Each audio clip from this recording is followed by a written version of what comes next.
Et bonjour à tous et à toutes et bienvenue sur ma chaîne pour une nouvelle vidéo. Et cette fois-ci, on va être encore sur une vidéo conseil concernant certains jeux d'oracle, plus précisément ceux qui ont des messages bien marqués dessus.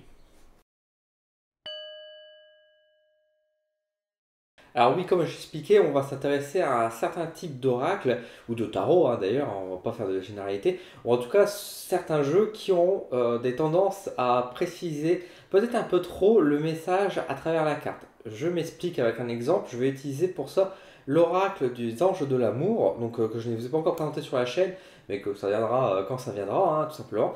C'est un jeu qui est de Dorine Virtue, qui est vraiment intéressant, qui est très très beau, qui est assez connu, qui est un jeu qui va se baser vraiment sur le côté sentimental, les enjeux de l'amour. On va vraiment retrouver dans ce jeu que des thèmes, en fait, que des cartes qui sont basées sur l'amour, mais en général le côté sentimental. Donc par exemple, nous avons des cartes comme par exemple attirer votre âme sœur, nous avons des cartes comme ici la carte de la confiance, nous avons la carte, voilà, vous méritez, à l'envers, vous méritez l'amour, etc., etc. Donc, le but, c'est pas dans cette vidéo, ce n'est pas vous présenter ce jeu-là, c'est vous expliquer par ce biais de cet oracle, en exemple avec d'autres oracles, comment faire pour bien lire ce jeu, pour ne pas se laisser, on va dire, prendre au piège des mots qui peuvent marquer dessus. Parce que par exemple, vous allez comprendre très vite mon propos. Là, j'ai la carte de la tromperie qui est juste ici. Donc tromperie, et on a donc le mot qui est marqué au-dessus, et nous avons le message en dessous. Quelqu'un porte le masque de la tromperie dans cette relation. Alors, quand on fait un tirage, bon, par exemple sentimental dans cet exemple, et qu'on tire cette carte, on peut facilement se dire tromperie. Donc il y a forcément votre homme ou votre femme est en train de coucher à droite à gauche. Alors que c'est pas forcément le cas. Mais avec cette carte qui va sortir du jeu, on aura peut-être tendance à vouloir dire ce mot-là, à vouloir dire cette chose-là. Or, dans un jeu d'oracle, quand vous faites un tirage, ne vous laissez pas piéger par ce qui est écrit sur la carte.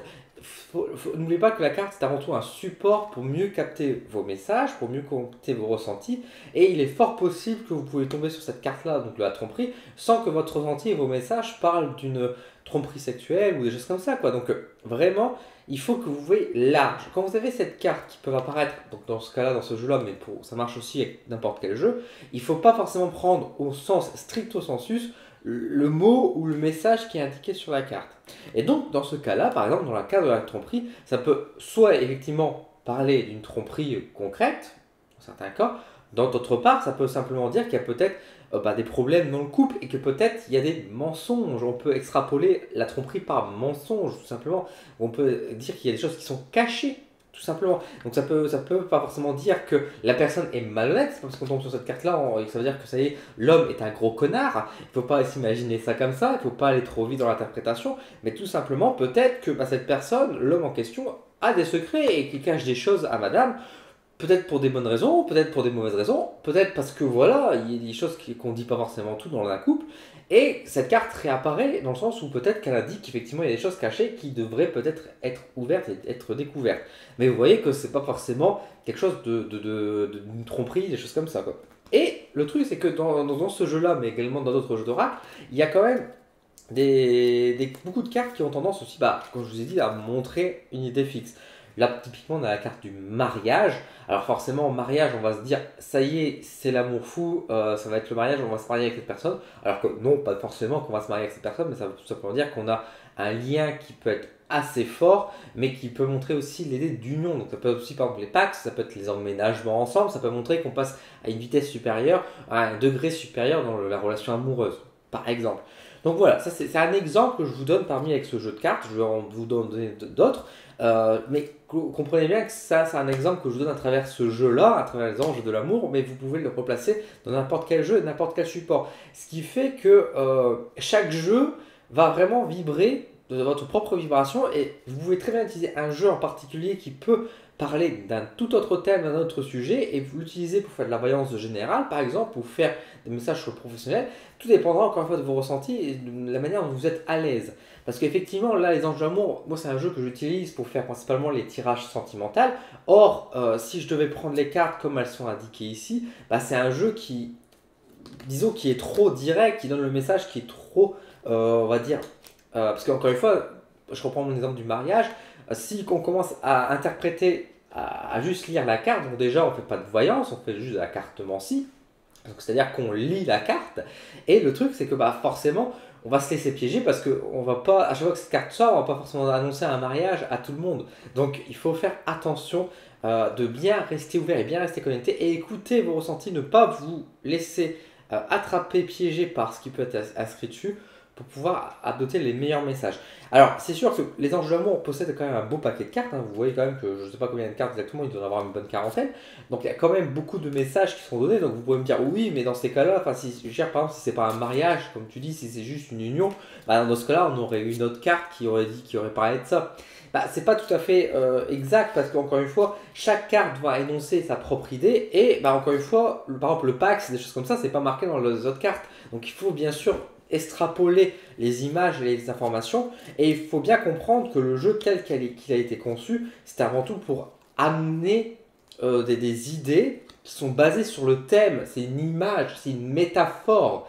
Tout est métaphore à travers les cartes, tout est métaphore à travers les supports. Et après, c'est à nous de comprendre quelle est la métaphore derrière ça. Si vous commencez à lire la carte telle qu'elle est représentée, vous faites peut-être une erreur. Alors je dis bien peut-être, parce que dans certains cas, effectivement, vous pouvez trier la carte mariage et les personnes vont se marier. Ça peut indiquer ça. Maintenant, ça ne veut pas forcément annoncer que ça va être le cas aussi. C'est à vous maintenant de bien vous écouter et de faire attention à vos ressentis pour comprendre bah, qu'est-ce que ça signifie concrètement cette carte et ne pas vous laisser piéger par rapport au support. C'est important. Tout est métaphore encore une fois. Par exemple, bon, bah là, techniquement, nous avons la carte du libérez-vous. Ça peut donner beaucoup d'indices. Alors, encore une fois, on va bien sûr retrouver l'image centrale, c'est-à-dire le côté libérateur, d'exprimer sa puissance, d'exprimer ça. Mais encore une fois, dans quel contexte, comment exactement, c'est à vous d'approfondir. Alors là, cette carte-là est assez ouverte, donc il n'y a pas trop de soucis. Mais encore une fois, si je prends une autre carte, par exemple, qu'est-ce que je pourrais vous montrer? Ah bah, par exemple, la carte ici, facteur religieux. Bon. Votre vie amoureuse subit l'influence de votre religion et de votre voie spirituelle. Alors ça c'est intéressant comme carte parce que vous voyez que typiquement si on a cette carte, on pourrait dire ah bah c'est à cause de votre religion, peut-être que lui il est musulman ou quoi. Enfin, on peut s'imaginer des choses dans ce style-là parce qu'après tout c'est facteur religieux. Ça parle de religion.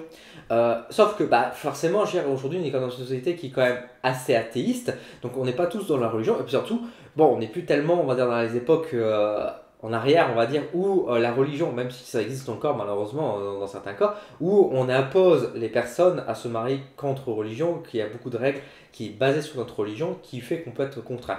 Cette carte-là, aujourd'hui dans l'actualité, bon, elle est assez peu commune, mais elle peut apparaître de temps en temps, et quand elle apparaît, moi je l'interprète de cette manière, c'est-à-dire que je l'interprète de façon à dire que bah, la personne parfois a des idées trop idéalistes, elle s'imagine que dans son côté amoureux, dans son amour, bah, elle a tendance à peut-être à trop idéaliser la chose, à se dire, à vivre le grand amour, à croire au prince charmant, à se faire une image de ce qu'on peut trouver par exemple à la télé, à travers les romans, etc.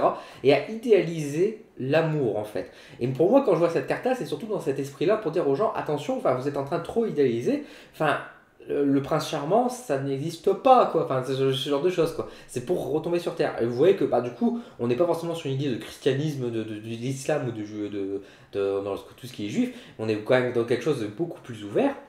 Et donc, ça peut aller aussi dans la spiritualité, bien sûr. C'est qu'il faut voir beaucoup plus large. Donc, c'est pour ça qu'il faut faire attention de ne pas vous laisser piéger par rapport à ces cartes-là. De même que, par exemple, la carte de la séparation. Voilà, par exemple, typiquement la carte de la séparation, ça ne veut pas forcément dire qu'il y a rupture, que ça va être fini, qu'il n'y aura plus rien. Ça va parler qu'effectivement, il y a quelque chose, quelque chose qui se casse. Mais encore une fois, ça peut être juste un break, ça peut être juste quelque chose, ou peut-être un éloignement, peut-être, parce que par exemple, madame doit, par exemple, à une promotion, elle doit travailler pendant 2 mois quelque part. Alors oui, il y aura séparation. Mais ça ne veut pas dire que dans le sentimental, dans l'amour même, il y aura une fin par rapport à ça. Ne confondez pas séparation avec fin. Vous voyez, c'est faire attention par rapport à tout ça. Et surtout, en particulier dans le cadre amoureux, mais ça, c'est voilà, ça fait partie, on va dire, des petits pièges. Bah, typiquement, voilà, aussi, par exemple, la carte ici des enfants. Bah, c'est pas forcément sûr que les personnes ont des enfants, donc tomber sur cette carte-là alors qu'elle n'a pas d'enfant, comment vous le traduirez? Ça, c'est à vous de chercher. Peut-être que c'est répondre à l'enfant intérieur, c'est peut-être trouver cette espièglerie quand on était enfant. Peut-être c'est lié aussi peut-être à une personne qu'on avait connue durant l'enfance. Vous voyez, après, c'est à vous vraiment de chercher le message concret qu'on a voulu vous passer à travers la carte et de vous libérer. Et j'en viens surtout à des pièges. Alors ça fait partie des gros pièges, c'est surtout dans certains jeux comme celui-ci dans Dorine Vertu, la carte âme sœur. Alors la carte âme sœur, c'est une très belle carte, c'est une carte qui fait très plaisir quand on la voit. Maintenant, attention de bien connaître aussi le message et ce que signifie être âme sœur. Ne vous laissez pas piéger. Alors je ne vais pas raconter ici dans cette vidéo qu'est-ce qu'une âme sœur, juste comme ça, hein, ça c'est pas le but de cette vidéo, mais attention de bien connaître le terme âme sœur, parce que si vous commencez à tirer la carte âme sœur, ne vous imaginez pas que dire ça y est, c'est le bon, c'est la bonne personne, je vais vivre mon amour avec cette personne. C'est possible que vous tirez cette carte et qu'il ne se passe rien. Encore une fois, comprenez bien ce que c'est une âme sœur. Comprenez qu'il existe des âmes sœurs, on est plusieurs. Que, de toute façon, ça sera sans doute l'objet d'une autre vidéo un jour. Par exemple, sur le débat flamme jumelle, âme sœur, parce qu'il y a beaucoup de choses à dire. Et surtout, il y a beaucoup, encore une fois, de manipulation dans ce sens terme. Alors, chaque fois que je fais une vidéo, j'ai l'impression de vous dire attention, il y a des gens qui manipulent. Mais voilà, c'est une triste réalité, malheureusement. Donc attention quand vous voyez cette carte âme sœur, c'est pas forcément pour vous dire que ça y est, c'est le bon, mais tout simplement pour vous dire qu'effectivement vous connaissez peut-être, que votre âme a une connexion avec cette personne. Ça ne veut pas dire forcément qu'il va se passer des choses dans le domaine sentimental, hein. Alors faites attention par rapport à ça, surtout qu'en plus, le jeu tel qu'il est proposé, oui c'est bien marqué, oui c'est bien votre âme sœur, ça peut indiquer, mais ne vous laissez pas piéger. Il existe pas mal d'oracles qui vont mettre parfois des éléments de datation, qui vont parfois mettre des éléments comme je vous ai présenté, qui vont être assez directs. Encore une fois, ne vous prêtez pas attention par rapport à ça. Encore une fois, surtout les oracles, il y a une datation dessus, c'est une débilité sans nom. Je vous le dis, vraiment, c'est vraiment, franchement, c'est un oracle qui met une date. Encore une fois, c'est à vous de bien sûr ne pas prêter attention par rapport à cette date, ou en tout cas vous l'utilisez qu'à de certaines manières, à certaines occasions. C'est-à-dire que par exemple, quand on vous donne par exemple des idées de saison, de printemps, tout ça, pourquoi pas? Ça peut évoquer, parce que les saisons évoquent aussi d'autres images. Maintenant, ça ne veut pas dire forcément que quand vous voyez la carte du printemps, que ça va se passer au printemps. Et le problème des cartes qui vont donner une datation, ça va être piégeux à fond, parce que vous allez dire ah, c'est marqué dans 2 mois, donc ça va se passer dans 2 mois. Alors que, comme je vous l'ai dit juste avant avec cet exemple, comme pour la datation, ça ne se passera pas forcément dans 2 mois, ça peut être une toute autre indication. Le problème quand on donne une indication de temps, c'est que on ne peut pas forcément le représenter dans une autre symbolique, des choses comme ça. Quand on dit que c'est dans 2 mois, bon, on peut voir éventuellement le chiffre 2 de la dualité, mais encore une fois, on peut le retrouver aussi dans 2 années, des choses comme ça. Vaut mieux, encore une fois, avoir des oracles qui donnent un petit chiffre, qui peut par exemple numéroter les cartes au-dessus, qui est tout simplement un numéro qui peut exprimer, pourquoi pas, une durée entre plusieurs mois, plusieurs semaines, plusieurs jours. Peut-être qu'on aura un ressenti quand on va tirer la carte avec le numéro qui va vibrer, et puis du coup, on va s'intéresser aux chiffres et aller plus loin dans notre interprétation, mais tout comme une numérotation peut juste indiquer le numéro de la carte et qu'on ne va pas y prêter attention parce que ce ne sera pas le message qui va nous intéresser. Le problème, c'est quand on a des cartes qui disent par exemple c'est dans 2 mois, dans 3 mois, dans 1 an, c'est juste encore une fois piégeux et je vous déconseille vraiment ce genre d'oracle parce que ça peut vous paraître plus pratique, ça peut vous paraître facile en disant ah avec ça je vais pouvoir m'en sortir pour comprendre la datation, parce que surtout quand on débute on a toujours un gros problème de datation à donner des éléments de réponse sur quand ça va arriver. C'est normal, et comme je vous ai déjà dit, et je vais sans doute faire une autre vidéo sur ce sujet là aussi, la datation en voyance n'existe pas. Donc les jeux qui vous montrent une datation, dites-vous bien que c'est sans doute des jeux qui veulent justement vous accrocher sur l'idée en mode j'ai fait une datation, regardez, je suis facile d'utilisation, je vous donne des messages directs, ça va être facile à utiliser, je vais pouvoir vous donner des réponses claires et nettes, précises pour votre avenir. Alors que c'est pas vrai. Au contraire, je dirais même que les jeux comme ça sont peut-être un peu plus difficiles parce qu'ils sont piégeux justement.